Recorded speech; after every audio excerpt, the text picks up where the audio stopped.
आजकल बदमाश हो गई हो, एमओ में सब में पास हो गई हो।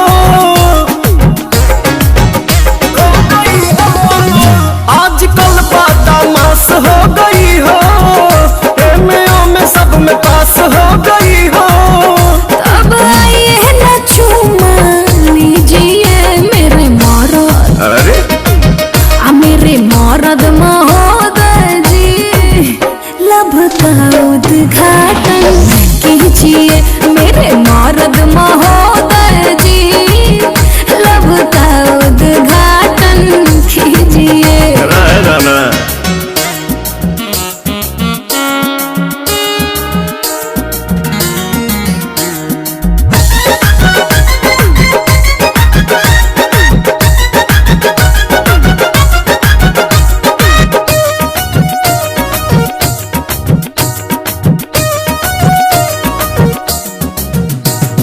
जेकरा से शादी करूंगा ओकरे कलाई धरूंगा, दिन में बंद कई के दरवाजा, कोरा में उसी को भरूंगा, कोरा में उसी को भरूंगा।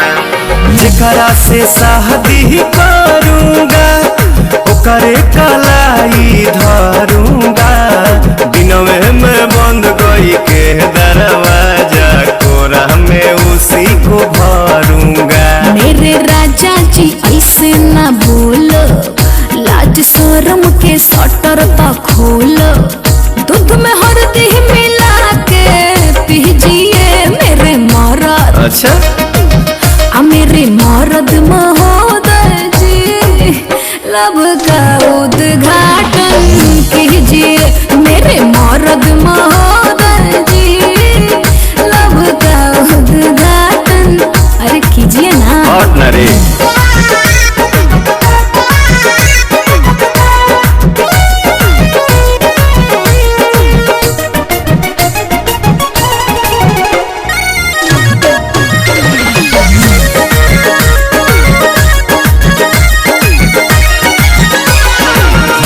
जे ढेर बहकाओगी अपना ही खतरा बढ़ाओगी, ऊंच नीच हमसे हो जाएगा तो हमारे पलांछन लगाओगी, हमारे पलांछन लगाओगी।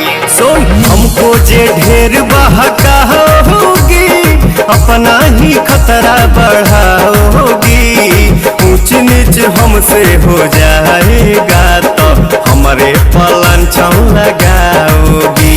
एक बेर तुम भरोसा करो ना, राजा को नाम लेके चलो ना, मेरे सोना ना टेंशन पीजिए मेरे मरद, मेरे मरद महोदय जी, लब का उद्घाटन कीजिए।